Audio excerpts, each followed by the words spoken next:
Hi ಎಲ್ಲರಿಗೂ welcome back to my channel. ನೀವು ನೋಡ್ತಾ ಇದ್ದೀರಾ ಗೌರಿ ವ್ಲಾಗ್ಸ್ ಇನ್ ಕನ್ನಡ. ಇವತ್ತು ನಾನು ಇದ್ಕಿದ ಅವರೆಬೇಳೆನ ಉಪಯೋಗಿಸ್ಕೊಂಡು ಚಿಕನ್ ಸಾಂಬಾರು ಮಾಡ್ತಾಯಿದ್ದೀನಿ. ಹಾಗೆ ಅದ್ರ ಜೊತೆಗೆ ಕ್ರಿಸ್ಪಿಯಾಗಿ ಚಿಕನ್ ಕಬಾಬ್ನ ಹೇಗೆ ಮಾಡೋದಂತ ತೋರಿಸ್ಕೊಡ್ತೀನಿ. ಇವಾಗ ಅವರೆಕಾಯಿ ಸೀಸನ್ ಆದ್ದರಿಂದ ತುಂಬಾ ಚೆನ್ನಾಗಿ ಬರುತ್ತೆ. ನೀವು ಕೂಡ ಮನೇಲಿ ಒಂದ್ಸತಿ ಮಾಡಿಕೊಂಡು ಟ್ರೈ ಮಾಡಿ.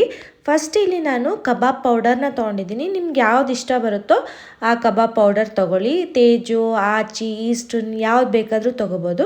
ಅದಕ್ಕೆ 1 ಅಥವಾ 1.5 ಸ್ಪೂನಷ್ಟು ನೀವು ಶುಂಠಿ ಬೆಳ್ಳುಳ್ಳಿ ಪೇಸ್ಟ್ನ ಹಾಕ್ಕೋಬೇಕು. ತುಂಬ ಜಾಸ್ತಿನೂ ಶುಂಠಿ ಬೆಳ್ಳುಳ್ಳಿ ಪೇಸ್ಟ್ನ ಹಾಕ್ಕೊಳಕ್ಕೆ ಹೋಗಬೇಡಿ. 1 ಅಥವಾ 1.5 ಸ್ಪೂನಷ್ಟು ಹಾಕ್ಕೊಂಡ್ರೆ ಸಾಕಾಗುತ್ತೆ. ಇದಕ್ಕೆ ನಾನು 1 ಮೊಟ್ಟೆಯನ್ನು ಹಾಕ್ಕೋತಾ ಇದ್ದೀನಿ. ಕೆಲವರು ಬರೀ ಬಿಳಿ ಭಾಗ ಮಾತ್ರ ಹಾಕ್ಕೋತಾರೆ, ಅರಿಶಿನದ ಭಾಗ ಹಾಕ್ಕೊಳ್ಳಲ್ಲ. ನಾನು ಪೂರ್ತಿ 1 ಮೊಟ್ಟೆ ಏನಿರುತ್ತೆ 1 ಮೊಟ್ಟೆ ಪೂರ್ತಿ ಹಾಕ್ಕೋತೀನಿ. ನೀವು ಬರೀ ಬಿಳಿ ಭಾಗ ಹಾಕ್ಕೋತೀರಾ ಅಂದರೆ 2 ಮೊಟ್ಟೆನ ಹಾಕ್ಕೊಳ್ಳಿ. ಹಾಗೆ ಕೈ ತುಂಬ ಒಂದು ಹಿಡಿಯೋ ಅಷ್ಟು ಕರ್ಬೇವಿನ ಸೊಪ್ಪನ್ನು ಹಾಕ್ಕೊತಾ ಇದ್ದೀನಿ. ಸ್ವಲ್ಪ ಸಣ್ಣದಾಗಿ ಕಟ್ ಮಾಡಿ ಹಾಕ್ಕೊಳ್ಳಿ. ಹಾಗೆ ಒಂದು ಅರ್ಧ ಟೀ ಸ್ಪೂನಷ್ಟು ಗರಂ ಮಸಾಲ, ಹಾಗೆ ಒಂದು ಅರ್ಧ ಟೀ ಸ್ಪೂನಷ್ಟು ಖಾರದ ಪುಡಿ, ಹಾಗೆ 1 ನಿಂಬೆ ಹಣ್ಣನ್ನು ಸ್ಕ್ವೀಸ್ ಮಾಡಿ ರಸನ ತೆಕ್ಕೊಂಡು ಅದನ್ನು ಹಾಕೋತಾ ಇದ್ದೀನಿ. ಖಾರ ಮತ್ತು ಗರಂ ಮಸಾಲ ಹಾಕೋದ್ರಿಂದ ಸ್ವಲ್ಪ ಸ್ಪೈಸಿನೆಸ್ ಎಲ್ಲ ಜಾಸ್ತಿ ಆಗುತ್ತೆ. ತಿನ್ಬೇಕಾದ್ರೆ ಕೂಡ ಚೆನ್ನಾಗಿ ಅನಿಸುತ್ತೆ. ಮಕ್ಕಳಿದ್ದಾರೆ ಅಂದರೆ ಹಾಗೆ ಮಾಡ್ಕೊಳ್ಳಿ. ಸ್ವಲ್ಪ ಸ್ಪೈಸಿನೆಸ್ ಬೇಕು ಅಂದರೆ ಖಾರದ ಪುಡಿ ಇನ್ನೂ ಸ್ವಲ್ಪ ಜಾಸ್ತಿನೇ ಹಾಕ್ಕೊಳ್ಳಿ. ಮಸಾಲೆನ ಸ್ವಲ್ಪ ಗಟ್ಟಿಯಾಗೆ ಕಲಿಸ್ಕೊಳ್ಳಿ. ಆಮೇಲೆ ಚಿಕನ್ ಹಾಕ್ಕೋಬೇಕಾದ್ರೆ ಸ್ವಲ್ಪ ನೀರನ್ನೆಲ್ಲ ಹಿಂಡಿ ಹಾಕ್ಕೊಳ್ಳಿ. ನೀರೇ ಹಾಕ್ಕೊಂಡ್ರೆ ಮಸಾಲೆನೂ ಚಿಕನ್ಗೆ ಹಿಡಿಯಲ್ಲ. ಸ್ವಲ್ಪ ನೀರನ್ನೆಲ್ಲ ಚೆನ್ನಾಗಿ ಕೈಯಲ್ಲಿ ಪ್ರೆಸ್ ಮಾಡಿಕೊಂಡು ಹಿಂಡಿ ಆಮೇಲೆ ನೀವು ಚಿಕನ್ ಕಬಾಬ್ ಮಸಾಲೆಗೆ ಹಾಕ್ಕೊಳ್ಳಿ. ಆವಾಗ ಚಿಕನ್ ಏನಿರುತ್ತೆ ಅದು ಕ್ರಿಸ್ಪಿಯಾಗಿ ಚೆನ್ನಾಗಿ ಬರುತ್ತೆ. ನೀವು ನೀರಂಗೆ ಹಾಕ್ಕೊಂಬಿಟ್ರೆ ಅದು ಮಸಾಲೆನೂ ಹಿಡಿಯಲ್ಲ. ಆಮೇಲೆ ತುಂಬ ಒಂಥರ ಸಾಫ್ಟಾಗಿ ಜಿಗಿ ಜಿಗಿ ಥರ ಬರುತ್ತೆ, ಅದು ಚೆನ್ನಾಗಿ ಅನಿಸಲ್ಲ. ಇದನ್ನು ಚಿಕನ್ ಎಲ್ಲ ಹಾಕ್ಕೊಂಡಾದ್ಮೇಲೆ ಚೆನ್ನಾಗಿ ಕಲಿಸ್ಕೋಬೇಕು. ಫುಲ್ಲು ಮಸಾಲೆ ಎಲ್ಲ ಚಿಕನ್ನಿಗೆ ಹಿಡಿಬೇಕು, ಆ ಥರ ನೀವು ಕಲಿಸ್ಕೋಬೇಕಾಗತ್ತೆ. ಕಲಿಸ್ಕೊಂಡಾದ್ಮೇಲೆ ಏನಿಲ್ಲ ಅಂದರೂ ನೀವು 15 ನಿಮಿಷನಾದರೂ ನೀವು ಇದನ್ನು ನೆನೆಯಕ್ಕೆ ಬಿಡಬೇಕು. ತುಂಬ ಅರ್ಜೆಂಟಲ್ಲಿ ಮಾಡ್ತಾಯಿದ್ದೀವಿ ಅಂದರೂ ಅಟ್ಲೀಸ್ಟ್ 10-15 ನಿಮಿಷನಾದರೂ ಬಿಡಿ. ಇಲ್ಲ ಅಂದರೆ ಒಂದು 2-3 ಅವರು ಫ್ರಿಡ್ಜಲ್ಲಿ ಇಟ್ಬಿಟ್ಟು ತೆಗೆದ್ರೂ ಸಾಕಾಗತ್ತೆ. ಈಗ ಅದನ್ನು ಫ್ರಿಡ್ಜಲ್ಲಿ ಇಟ್ಟಿದ್ದೀನಿ. ಮತ್ತು ಇಲ್ಲಿ ಸಾಂಬಾರಿಗೆ ರೆಡಿ ಮಾಡ್ಕೊತಾ ಇದ್ದೀನಿ. ಒಂದು 2 ಈರುಳ್ಳಿನ ಹಚ್ಕೊಂಡಿದ್ದೀನಿ, 2 ಉಂಡೆ ಬೆಳ್ಳುಳ್ಳಿನ ಸುಲ್ಕೊಂಡಿದ್ದೀನಿ, 2 ಇಂಚಷ್ಟು ಶುಂಠಿ, ಹಾಗೆ ಒಂದು ಸ್ವಲ್ಪ ಕೊತ್ತಂಬರಿ ಸೊಪ್ಪು, ಒಂದೇ ಒಂದು ಹಸಿಮೆಣ್ಸಿನ್ಕಾಯಿ, ಸ್ವಲ್ಪ ಕಾಯಿ, ಇಷ್ಟನ್ನು ಕೂಡ ನಾನು ತೊಗೊಂಡಿದ್ದೀನಿ. 2 ಈರುಳ್ಳಿ ಏನಿದೆ ಅದರಲ್ಲೇ ಸ್ವಲ್ಪ ಈರುಳ್ಳಿನ ಒಗ್ಗರಣೆ ಕೂಡ ಎತ್ತಿಟ್ಕೊಂಡಿದ್ದೀನಿ. ಒಂದು ಮಿಕ್ಸಿ ಜಾರ್ಗೆ ಇದನ್ನೆಲ್ಲ ಹಾಕೋತಿದ್ದೀನಿ. ಈರುಳ್ಳಿ, ಬೆಳ್ಳುಳ್ಳಿ, ಶುಂಠಿ, ಹಾಗೆ ಹಸಿಮೆಣ್ಸಿನ್ಕಾಯಿ ಮತ್ತು ಕಾಯಿ, ಕೊತ್ತಂಬರಿ ಸೊಪ್ಪು ಇಷ್ಟನ್ನು ನಾನು ಮಿಕ್ಸಿ ಜಾರ್ಗೆ ಹಾಕೋತಾ ಇದ್ದೀನಿ. ಇದು ಸುಮಾರು ಒಂದು 3/4 kgಗೆ ಆಗುವಷ್ಟು ಮಸಾಲೆಯನ್ನು ನಾನು ಹಿಡ್ಕೋತಾ ಇರೋದು. ನೀವು ನೋಡಿಕೊಂಡು ಹಾಕ್ಕೊಳ್ಳಿ. ಇದಕ್ಕೇ 1 ಪೀಸಷ್ಟು ಚಕ್ಕೆ, ಹಾಗೆ ಒಂದು 3 ಲವಂಗ, ಮತ್ತು ಒಂದು 4ರಿಂದ 5 ಕಾಳು ಮೆಣಸನ್ನು ಹಾಕ್ಕೊತಾ ಇದ್ದೀನಿ. ಹಾಗೆ ಒಂದು 2 ಸ್ಪೂನಷ್ಟು ಧನಿಯಾ ಪುಡಿನ ಹಾಕ್ಕೊತಾ ಇದ್ದೀನಿ. ನೀವು ಬರೇ ಪುಡಿ ಅಂತನಾದರೂ ಹೇಳ್ಬೋದು, ಇಲ್ಲ ಮಟನ್ಗೆ ಎಲ್ಲ ಮಾಡ್ಕೊಂಡಿರ್ತೀರಲ್ಲ ಪುಡಿ, ಅದನ್ನು ಕೂಡ ಹಾಕ್ಕೋಬೋದು. ಹಾಗೆ 1 ಸ್ಪೂನಷ್ಟು ಖಾರದ ಪುಡಿಯನ್ನು ಹಾಕ್ಕೊಂಡಿದ್ದೀನಿ. ಮತ್ತು ಸ್ವಲ್ಪ ಒಂದು 2 ಸ್ಪೂನಷ್ಟು ಹುರಿಗಡಲೆಯನ್ನು ಹಾಕೋತಾ ಇದ್ದೀನಿ. ಇದಕ್ಕೆ ಸ್ವಲ್ಪ ನೀರನ್ನು ಹಾಕ್ಕೊಂಡು ನಾನು ಚೆನ್ನಾಗಿ ಮಿಕ್ಸಿ ಮಾಡ್ಕೊತೀನಿ. ಬೇಕು ಅಂದರೆ ನೀವು 1 ಚಿಕ್ಕ ಟೊಮೆಟೊನ ಕೂಡ ನೀವು ಇಲ್ಲಿ ಸೇರಿಸ್ಕೋಬೋದು. ನಾನೇನು ಹಾಕ್ಕೊಂಡಿಲ್ಲ ಟೊಮೆಟೊ ಏನೋ, ಹಾಗೆ ಮಾಡೋದು ನಾನು. ಇದನ್ನು ತರಿಯಾಗಿ ರುಬ್ಕೊಳ್ಳೋಕೆ ಹೋಗ್ಬಿಡಿ. ಚೆನ್ನಾಗಿ ಪೇಸ್ಟ್ ಥರ ನೀವು ರುಬ್ಕೋಬೇಕು. ತರಿಯಾಗಿ ರುಬ್ಕೊಂಡ್ರೆ ತಿನ್ಬೇಕಾದ್ರೆ ಚೆನ್ನಾಗಿ ಅನಿಸಲ್ಲ. ಸಾಂಬಾರಿಗೆ ಪೇಸ್ಟ್ ಥರನೇ ಇದ್ದರೆ ಚೆನ್ನಾಗಿ ಅನಿಸುತ್ತೆ. ಅದಕ್ಕೋಸ್ಕರ ನಾನು ಕುಕ್ಕರಲ್ಲೇ ಸಾಂಬಾರು ಮಾಡೋಣ ಅಂದ್ಬಿಟ್ಟು ಇಟ್ಕೊಂಡಿದ್ದೀನಿ. ನೀವು ಪಾತ್ರೆಯಲ್ಲಾದರೂ ಮಾಡ್ಬೋದು, ಕುಕ್ಕರಲ್ಲಾದರೂ ಮಾಡ್ಬೋದು. ಸಮಯ ಇದ್ದರೆ ಪಾತ್ರೆಯಲ್ಲೇ ಮಾಡ್ಕೊಳ್ಳಿ, ಟೇಸ್ಟ್ ತುಂಬಾ ಚೆನ್ನಾಗಿ ಬರುತ್ತೆ. ನಾನು ಕುಕ್ಕರಲ್ಲೇ ಇಟ್ಕೊಂಡು ಮಾಡ್ತೀನಿ, ಆದರೆ ಕುಕ್ಕರ್ ಏನು ಮುಚ್ಚೋಕ್ಕೆ ಹೋಗಲ್ಲ, ಹಾಗೆ ಮಾಡ್ತೀನಿ. ಒಂದು 2 ಸ್ಪೂನಷ್ಟು ಎಣ್ಣೆಯನ್ನು ಹಾಕ್ಕೊಂಡು ಆವಾಗಲೇ ಸ್ವಲ್ಪ 2 ಈರುಳ್ಳಿಲಿ ಒಂದು ಸ್ವಲ್ಪ ಈರುಳ್ಳಿನ ಎತ್ತಿಟ್ಕೊಂಡಿದ್ದೆ ಒಗ್ಗರಣೆಗೆ ಅಂತ, ಅದನ್ನು ಹಾಕ್ಕೊಂಡಿದ್ದೀನಿ. ಅದಾದಮೇಲೆ ಒಂದು ಸುಮಾರು ಒಂದು 200 ಗ್ರಾಮಷ್ಟು ನಾನು ಇದ್ಕಿದ ಬೇಳೆನ ತೊಗೊಂಡಿದ್ದೀನಿ. ಇದನ್ನು ಫಸ್ಟ್ ಹೀಗೆ ಸ್ವಲ್ಪ ಹುರ್ಕೋಬೇಕು ಎಣ್ಣೆಯಲ್ಲಿ. ಯಾಕಂದರೆ ಸ್ವಲ್ಪ ಹಸಿ ವಾಸನೆ ಎಲ್ಲ ಇರುತ್ತೆ ಅವರೆಬೇಳೆದು, ಅದೆಲ್ಲ ಹೋಗಬೇಕು.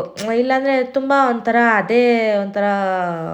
ಸ್ಮೆಲ್ ಅನಿಸ್ಬಿಡುತ್ತೆ. ಅದಕ್ಕೆ ಸ್ವಲ್ಪ ಎಣ್ಣೆಯಲ್ಲಿ ಅದನ್ನು ಚೆನ್ನಾಗಿ ಹುರ್ಕೊಂಡ್ರೆ ನಮಗೆ ಸಾರು ಕೂಡ ತುಂಬಾ ಚೆನ್ನಾಗಿ ಬರುತ್ತೆ.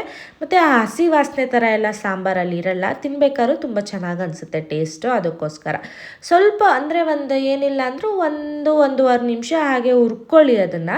ಆಮೇಲೆ ಚೆನ್ನಾಗಿ ತೊಳೆದಿರೋ ಅಂಥ ಚಿಕನ್ನ ಅದಕ್ಕೆ ಹಾಕ್ಕೊಳ್ಳಿ. ಸ್ವಲ್ಪ ಅರಿಶಿನ ಹಾಗೆ ರುಚಿಗೆ ತಕ್ಕಷ್ಟು ಉಪ್ಪನ್ನು ಸೇರಿಸ್ಕೊಂಬಿಟ್ಟು ನೀವು ಚೆನ್ನಾಗಿ ತಿರುಗಿಸ್ಕೊಂಡು ಅದನ್ನು ಸ್ವಲ್ಪ ಚೆನ್ನಾಗಿ ಬೇಯಕ್ಕೆ ಬಿಟ್ಬಿಡಬೇಕು.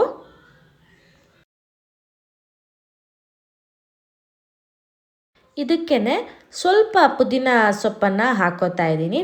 ಇದು ಏನು ಮಾಡೋದಂದರೆ ಚಿಕನ್ ಅಥವಾ ಸ್ಮೆಲ್ಲೋ ಅಥವಾ ಅವರೆಬೇಳೆ ಸ್ವಲ್ಪ ಹಸಿ ವಾಸನೆ ಥರ ಸೊಗಡು ಇರುತ್ತಲ್ಲ, ಅದೆಲ್ಲ ಸ್ವಲ್ಪ ಕಮ್ಮಿ ಮಾಡೋದಕ್ಕೆ ಈ ಪುದೀನ ಸೊಪ್ಪನ್ನು ಹಾಕ್ಕೊಂಡ್ರೆ ನೀವು ಅದೆಲ್ಲ ಬ್ಯಾಲೆನ್ಸ್ ಆಗೋಗ್ಬಿಡುತ್ತೆ. ಕೆಲವರು ಚಿಕನ್ ವಾಸನೆ ಅಂತಲೇ ತಿಂತಾ ಇರಲ್ವಲ್ಲ, ಆ ಥರ ಇದ್ದಾಗ ಚೆನ್ನಾಗಿ ಸ್ವಲ್ಪ ಅರಿಶಿನ ಉಪ್ಪು ಎಲ್ಲ ಹಾಕಿ ಚಿಕನ್ನ ತೊಳೆದು ಆಮೇಲೆ ಈ ಥರ ಪುದೀನ ಹಾಕ್ಬಿಟ್ರೆ ಸಾರಿಗೆ ಆರಾಮಾಗಿ ತಿನ್ಬೋದು. ಯಾವುದೇ ಥರದ ಸ್ಮೆಲ್ಲು ಎಲ್ಲ ಇರಲ್ಲ. ಸ್ವಲ್ಪ ಚೆನ್ನಾಗಿ ಅದನ್ನು ಚಿಕನ್ನ ಬೇಯಕ್ಕೆ ಬಿಡಬೇಕು. ಎಲ್ಲಿವರೆಗೂ ಅಂದರೆ ಈ ಥರ ನೀರು ಬಿಟ್ಕೋಬೇಕು. ಚೆನ್ನಾಗಿ ನೀರು ಬಿಟ್ಕೊಂಡು ಆದಮೇಲೆ ಮತ್ತೆ ಆ ನೀರು ಇಂಗಬೇಕು. ಇಂಗಿದೆಲ್ಲ ಆದಮೇಲೆ ನಾವು ಮಸಾಲೆಯನ್ನು ಹಾಕ್ಕೊಳ್ಳೋದು. ಈಗ ಚಿಕನ್ ಎಲ್ಲ ಆಲ್ಮೋಸ್ಟ್ ಚಿಕನ್ದು ನೀರೇನು ಬಿಟ್ಟಿತ್ತಲ್ಲ ಅದೆಲ್ಲ ಆಲ್ಮೋಸ್ಟ್ ಇಂಗಿತ್ತು. ಹಿಂಗಾದ್ಮೇಲೆ ನಾನು ಚಿಕನ್ದು ಮಸಾಲೆ ಏನಿರುತ್ತೆ ಅದನ್ನು ಹಾಕ್ಕೋತಾ ಇದ್ದೀನಿ.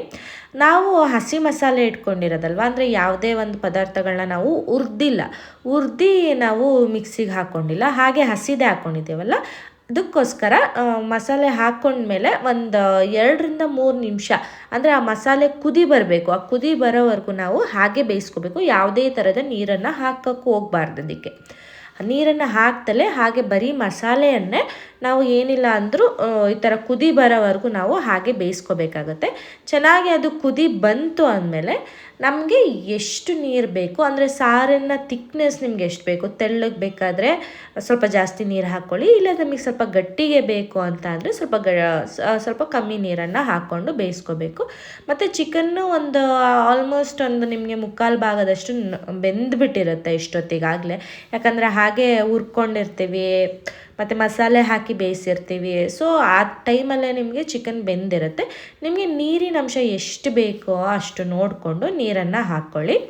ಆಮೇಲೆ ನಿಮಗೆ ಸಮಯದ ಅಭಾವ ಇದೆ, ನಮಗೆ ಬೇಗ ಸಾಂಬಾರು ಆಗಿಬಿಡ್ಬೇಕು ಅಂದರೆ ಈ ಟೈಮಲ್ಲಿ ಚೆನ್ನಾಗಿ ಅದು ಕುದಿ ಬರ್ತಾ ಇದೆ ಅನ್ನೋ ಟೈಮಲ್ಲಿ ನೀವೇನು ಮಾಡ್ಬೋದು, ಕುಕ್ಕರ್ನ ಮುಚ್ಚಿಬಿಟ್ಟು 1 ವಿಷಲ್ ಕೂಗಿಸ್ಕೊಂಬಿಟ್ರೆ ಸಾಕಾಗುತ್ತೆ. 1 ಅಥವಾ 2 ವಿಷಲ್ ಕೂಗಿಸ್ಕೊಂಡ್ರೆ ಸಾರು ಆಗೋಗುತ್ತೆ.